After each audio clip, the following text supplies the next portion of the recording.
Hey everyone, and welcome back for another deep dive with us. And today we're going exploring the world of cybercrime. Ooh, exciting. It is, but with a twist. Okay. Instead of like breaking down a successful attack, we're gonna kind of go through the implosion of a ransomware gang Oh, wow. called Black Basta. Okay, I've heard of them. Yeah, they were like a big deal for a few years. They were. Yeah, hitting all sorts of organizations like worldwide. And then what happened? Well, their entire internal chat logs got leaked. What? Yeah, online. Seriously? Like everything. Wow. Over 196,000 messages Oh my gosh. spilled online thanks to this leaker that we only know as like Exploit Whispers or something. That's a cool name. Yeah, and so we've got like all this expert analysis and reports from like law enforcement all based on this. So we're really going behind the scenes here. Yeah, it's kind of like a peek behind the curtain of how these big ransomware operations really work. That's fascinating. Yeah, so we can see like their tactics, targets, all their conflicts. What kind of conflict? We'll get into that. Even like their personalities. Really? It's like we got the villain's playbook, That's a great way to put it. but in real time. Okay, so let's start from the beginning. What exactly was Black Basta? Yeah, so Black Basta, they weren't just some random group that like came out of nowhere. Right. They had direct links to Conti and Revel. Oh, wow. Those are... Yeah, two of the biggest ransomware giants. Right, and those have both fallen apart. Yeah, exactly. So this is like the fall of an empire, but in the cybercrime world. Exactly. And it makes you wonder, like, are these groups just rebranding and coming back again? Yeah, that makes them even harder to track. Exactly. Yeah. So Black Basta was like the heir to the cybercrime throne. Okay, I get it. So for anyone who needs like a quick reminder, how does ransomware even work? Like, what did Black Basta actually do to their victims? Well, essentially, it's digital extortion. Okay. They basically infiltrate a system and then encrypt all the files so the victim can't access any of their data. Oh, wow. Yeah, and then they demand a ransom in cryptocurrency in exchange for the decryption key. Okay. And who did they target? Pretty much anyone they thought they could squeeze money from. Really? Yeah, the leaked data shows like a list of 367 organizations. Wow. 367. Yeah, like healthcare providers, critical infrastructure operators, financial institutions, you name it. Jeez, that's scary. The potential for disruption and chaos was huge. Yeah, especially for like essential services. Exactly. Imagine a hospital not being able to access patient records during an emergency. That's terrifying. That's why these leaked chat logs are so important. Okay, so I'm hooked. What makes these logs so valuable? Is it more than just like gossip about cybercriminals? Oh, it's way more than just gossip. Okay. We get to see how they work on the inside, Okay. all their vulnerabilities. Hmm. So it turns out even the most sophisticated criminal enterprises mess up just like everyone else.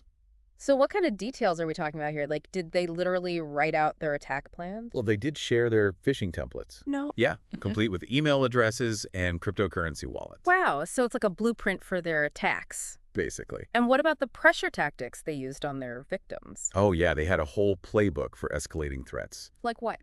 They would threaten to leak stolen data if the victim didn't pay up within 10 to 12 days.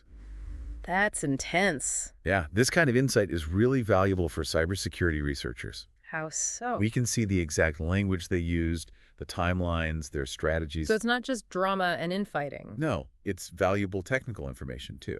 What else did we learn about their methods?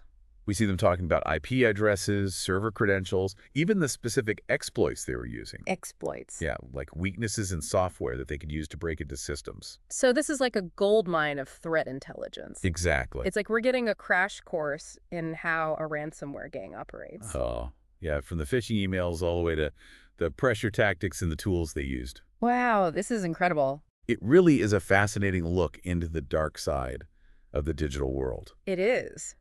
It's kind of crazy how organized they were. They were. And like technically sophisticated. Oh, yeah. But, I mean, things weren't always like smooth sailing inside Black Basta, right? Right. They had their fair share of problems. Like what? Well, the logs show a lot of internal drama Oh, and conflict. What were they fighting about?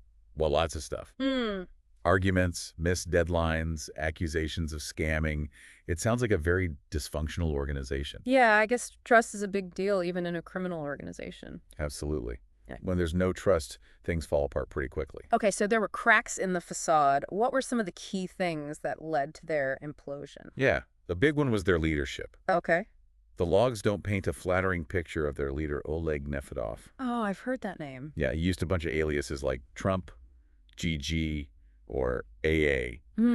Interesting. And it seems like he was more interested in his own wealth than the well-being of the group. So the classic tale of greed and power struggles. Yeah, it's a story as old as time. What kind of examples did we see in the logs? Well, there are instances where Nefedov micromanages affiliates, withholds payments, and generally creates a toxic work environment. Oh, wow. One affiliate even referred to themselves as slaves. Slaves. Yeah, which speaks volumes about the internal dynamics. Yikes. So this toxic leadership created a breeding ground for discontent. Was there any specific incident that really pushed things over the edge? Yeah, there's this whole Tramp debacle. Oh, yeah. What was that again? So Tramp, or IRVA 18, was a CACbot distributor. Okay. And he went rogue. What do you mean? He started targeting Russian banks. Oh, right. I remember you said that was a big no-no. Yeah, there's an unspoken rule in the cybercrime world to avoid Russian entities. Right. Because it risks attracting attention from the Kremlin. Makes sense. No one wants the Russian government on their tail. Exactly. So Tramp crossed that line, and it caused a lot of problems for Black Basta. Definitely. It shook things up. Yeah, that was a pretty reckless move. So internal strife, poor leadership, and a rogue member targeting Russia.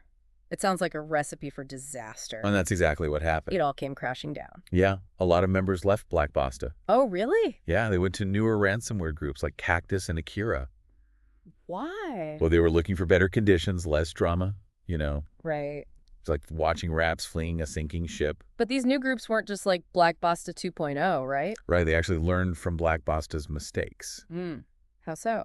Well, they adopted stricter security measures, they avoided targeting Russian entities, and they even repurposed some of Black Basta's tools, but with more safeguards. So Black Basta's implosion wasn't just the end of one group. It was like a catalyst for change in the whole ransomware ecosystem. Exactly. But there were real-world consequences, too. Right, absolutely. The leaked logs were a gold mine for law enforcement. Really? Yeah, they got Bitcoin wallets linked to specific criminals, details about their infrastructure, even real names in some cases. So they basically hit the jackpot with these leaks. Pretty much. And Europol is already using this information in Operation Kronos. Operation Cronus? Yeah, it's targeting CACbot infrastructure. Crackbot. Can you remind us what that is? Oh, yeah. It's a type of malware that steals banking credentials and other sensitive data. Right. It can also be used to deploy ransomware. Oh, wow. So it's a key part of this whole ecosystem. Exactly. So Black Basta might be gone,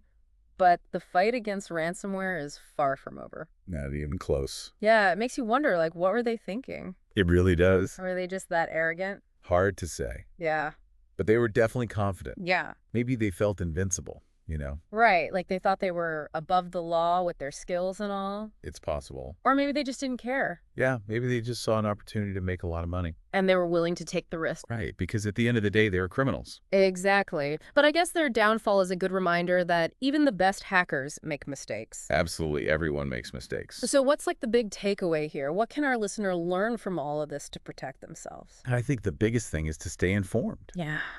You got to keep up with the latest threats. Right, because things change so fast in the cyber world. All the time. Yeah. Like relying on old security practices is like leaving your front door unlocked. That makes sense. So stay informed, stay vigilant. Okay, so beyond staying informed, what can our listener actually do to protect themselves? We'll prioritize cybersecurity hygiene. I know we talk about this a lot, but I know it sounds basic, but it's important. it is. Yeah. Like strong passwords, multi-factor authentication, regular software updates, and employee training, all that stuff can really help prevent attacks. It's like locking your doors and windows, but for your computer. Okay, but what if our listener needs more than just the basics? Are there other resources out there? Oh, for sure. Like what? Don't be afraid to ask for help. There are tons of free cybersecurity tools out there. Oh, yeah. And if you need more serious help, there are professional security consultants. Okay, so you don't have to go it alone. Nope. There's a whole community of people out there who can help. That's good to know. Yeah. Okay, but circling back to Black Basta, their whole implosion kind of raises a bigger question for me. Oh, what's that? Well, if a group that was as sophisticated as them could be taken down by infighting and bad decisions, what does that mean for the future of cybercrime? That's a really interesting question. Yeah. I think it shows that even the most powerful criminal organizations are vulnerable to the same things that plague every organization, Like what? like greed, ego, mistrust, bad leadership. Right. These things can undermine even the most talented hackers. So it's not just about the technology. Nope, it's about people. And people are unpredictable. So that means there's hope. There is. Yeah, it's not just about building perfect defenses. Right. It's about recognizing and exploiting those human weaknesses. Exactly. You have to play the game on both sides. That makes sense. But this human element also means that things are going to stay unpredictable. Yeah. As one gang falls, another one will rise to take its place. It's like a never-ending cycle. It is. But at least we know that these groups aren't invincible. Right. Even the most powerful empires can crumble. Okay, so for our listener, what's the one thing you want them to remember from all of this? I think the most important thing is to stay vigilant, stay informed, and remember that human error can be the greatest vulnerability of all. That's a good one. Thanks. Well, on that note, I think it's time to wrap up this deep dive. Sounds good. Thanks for joining us, everyone. Yeah, thanks for listening. And remember, the fight against ransomware, it's a marathon, not a sprint. It is. But by working together and staying informed, we can make the digital world a safer place for everyone. So until next time, stay safe out there, everyone.